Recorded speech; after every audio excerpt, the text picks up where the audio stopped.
Je me rappelle dans l'ancienne série Wonder Woman, c'est que des fois quand elle faisait des sauts, limite tu voyais le trampoline, elle était là, je sais pas comment je vais me réceptionner mais je suis Wonder Woman hein. Nostalgie quand tu nous tiens.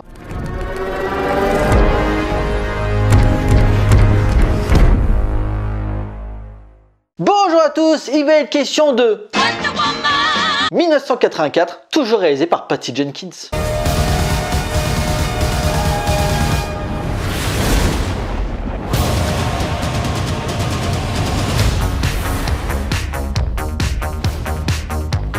L'histoire depuis la fin de la guerre, Diana s'est intégrée à la civilisation en vivant parmi les humains, tout en revêtant par moments son costume de Wonder Woman pour aider les gens dans le besoin. L'action se passe en 1984 donc, et Diana fait la rencontre du docteur Barbara Minerva, une nouvelle collègue chargée d'identifier des antiquités récupérées lors d'un casse. Parmi elles se trouve une pierre capable d'exaucer les vœux, ce qui va attirer l'attention de Maxwell Lord, un riche entrepreneur prêt à tout pour la gloire. Nouveau film du DC Extended Universe qui n'est pas mort, Wonder Woman est de retour plus de 3 ans après un premier opus qui était sympa mais qui m'avait pas plus emballé que ça. T'avais quelques péloches qui étaient là à dire c'est le plus grand film féministe de tous les temps, alors que non, t'avais la saga Alien où Sigourney Weaver défouraillait en mère castratrice des xénomorphes à la forme phallique, mais bon, passons. Suite au Covid, le film devait déjà sortir l'année dernière, a été maintes fois repoussé, ce qui fait que plus grand monde l'attendait beaucoup, et puis suite aux critiques qui sont assez mitigées, on peut pas dire que cet opus ne m'emballait plus que ça aussi. Mais personnellement, et je m'étonne moi-même, j'ai préféré cette suite au premier opus. Alors qu'il propose les mêmes qualités et les mêmes défauts que le premier volet, avec ce questionnement « Est-ce que je vais sauver le monde grâce à l'amour ?» mais avec quelque chose en plus, celui de se rendre compte que c'est un film de super-héros et de fait de pas se prendre au sérieux, ce qui le rend beaucoup plus fun à regarder. Le film est aussi beaucoup plus plaisant à regarder dans son ensemble, là où le premier film avait des plans assez bizarres, des mouvements de caméra assez hasardeux et surtout des faux raccords, c'était abusé. Là, dès la scène d'ouverture, tu assistes à un flashback où en fait tu la vois, elle est toute petite et elle participe à une sorte de course d'obstacles, entraînant, dynamique dans le montage et visuellement c'est assez réussi. Puis après on arrive en 1984 avec direct une scène d'action avec la scène du braquage dans la bijouterie, et cette scène signe pour moi la profession de foi sur le ton que va prendre le film, avec ses gangsters débiles et puis surtout cet humour enfantin. En fait t'as une scène où elle protège une petite fille des balles et elle la jette à travers des peluches et elle est là, chut, tu dis rien, ça reste entre nous, et elle est là, yeah.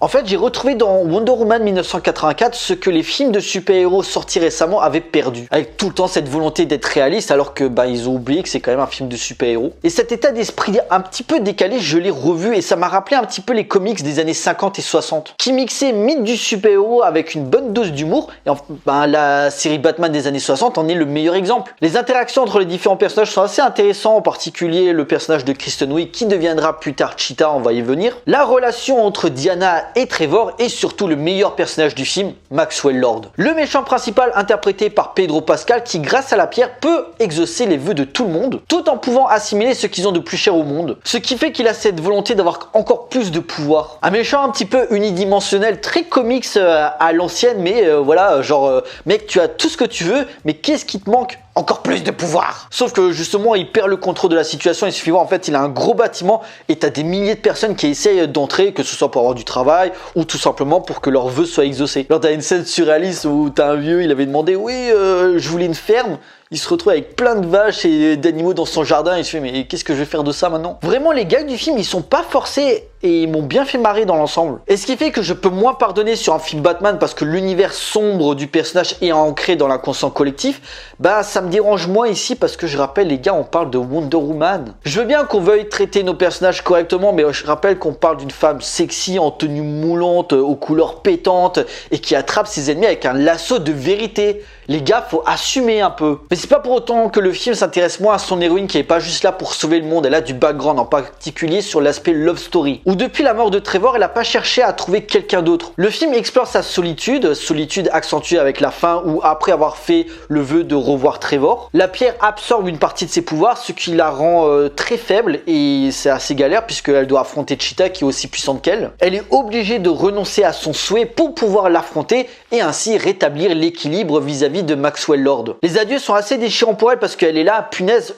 elle trouve ça injuste. Tout le monde autour d'elle trouve l'amour, mais pas moi. Pourquoi j'y ai pas le droit? Et à côté, t'as Trevor qui lui dit, je veux pas que tu restes seul, j'espère que tu arriveras à trouver quelqu'un d'autre qui te permettra d'aimer à nouveau. Sauf que elle s'en fout, elle est pas là. Non, mais je veux pas quelqu'un d'autre, je te veux toi, c'est toi que j'aime, même si leur amour est impossible. Et je trouve que ça renforce le côté mythologique du personnage qui n'a d'autre choix que d'avoir cette fonction de sauveuse de l'humanité. Vraiment écrit comme une tragédie et je trouve ça fort en symbolisme. Et arrive ce plan où elle se met à courir en pleurs, elle se met à renier son vœu et en fait les blessures qu'elle avait, comme elle retrouve ses pouvoirs, ils commencent à disparaître et visuellement c'est plutôt bien fait. On reprochait souvent au premier volet d'avoir des effets spéciaux de qualité assez inégale.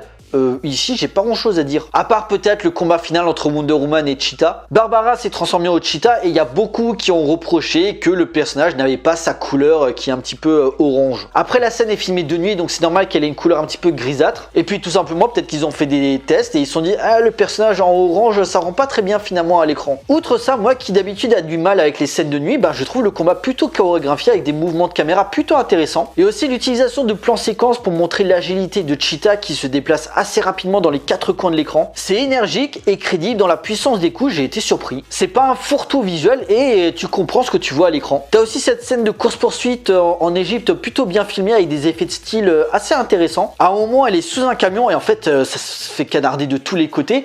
Et elle fait une sorte de super point et t'as le camion qui s'envole, ça m'a un petit peu rappelé The Dark Knight d'ailleurs. Et d'un coup t'as ce plan très Snyder dans l'esprit où elle est en l'air et c'est filmé au ralenti, mais qui prend sens par rapport au doute de Diana qui comprend pas pourquoi elle est si affaiblie. Le côté féministe aussi est utilisé par petites touches et justifié dans le développement de personnages, notamment celui de Barbara. Au moment où elle commence à prendre la confiance suite à l'acquis de ses pouvoirs et elle se permet de se venger d'un mec qui l'avait agressé dans un parc et où Diana l'avait sauvé d'ailleurs. C'est pas utilisé grossièrement genre oh, regardez les femmes dominent les hommes, non, c'est plutôt un sentiment de vengeance par rapport au pire côté de l'homme. Elle fait du mal mais c'est aussi en accord avec tout ce qu'elle a subi tout au long de sa vie et j'aime beaucoup ce traitement. D'ailleurs le film n'abuse pas de gros combats, le combat final n'en est pas vraiment un. Il y a un aspect spectaculaire par rapport à ce qui se passe dans le monde mais Diana a réussi à arrêter Maxwell Lord avec la force des mots. Son discours où elle dit en gros que la puissance infinie ne vaudra jamais l'amour de son prochain. Ici le fils de Maxwell Lord a un message beau et plein d'humanité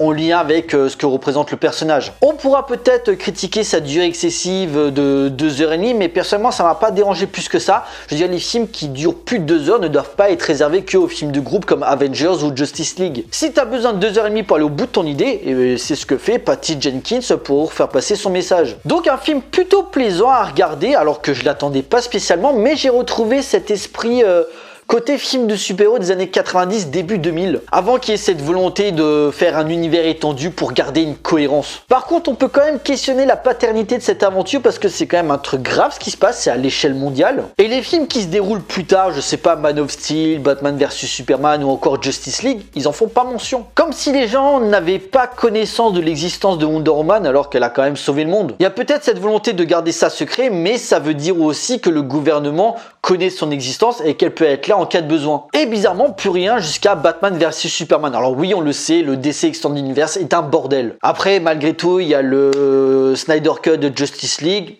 qui permettra peut-être de juger si le DC Extended Universe vaut encore le coup. A noter un caméo sympa pendant le générique de fin. En fait, je m'y attendais pas parce que je pensais que l'actrice était morte, mais en fait non. Mais sinon, Wonder Woman 1984, je comprends pas trop ce qu'on lui reproche parce qu'il est quand même dans la continuité de ce que était le premier volet en fait. C'est fun, rythmé et Gal Gadot est toujours aussi magnifique. En conclusion, Wonder Woman 1984 reste un bon divertissement offrant une dramaturgie et des moments assez intenses. Le casting est excellent, en particulier les méchants interprété par les toujours charismatiques Kristen Wiig et Pedro Pascal. Des beaux visuels et la musique d'Hans Zimmer s'accordant parfaitement avec les scènes d'action. L'époque des 80s est bien retranscrite dans l'esprit avec ce côté surréaliste propre à DC. Une œuvre certes imparfaite mais qui a du cœur et arrive à surprendre le spectateur par petites touches. Critiquant dans une certaine mesure la situation actuelle alarmante suite au Covid et ce pouvoir à l'image prenant tout son sens dans le climax. Une suite pas désagréable auquel je rappelle encore une fois que je n'avais pas particulièrement d'attente. C'est peut-être ça le charme de Wonder Woman, arriver à te mettre de l'émotion quand tu t'y attends le moins. Chapeau. Voilà, cette vidéo est à présent terminée. J'espère qu'elle vous a plu. N'hésitez pas à liker, à partager auprès de vos amis si vous en avez. N'hésitez pas à me laisser des commentaires pour me dire ce que vous avez pensé du film. Pensez à me suivre sur Facebook, Twitter, Instagram, encore Utip ou Tipeee si vous voulez soutenir la chaîne. Et pensez à vous abonner et à mettre la cloche, c'est très important pour moi. Pour nous, on se retrouve pour une prochaine vidéo. D'ici là, portez-vous bien. Allez voir des films.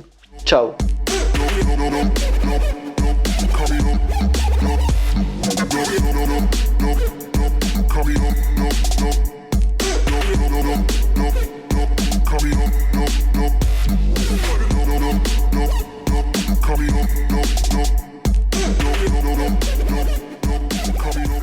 Rest in peace.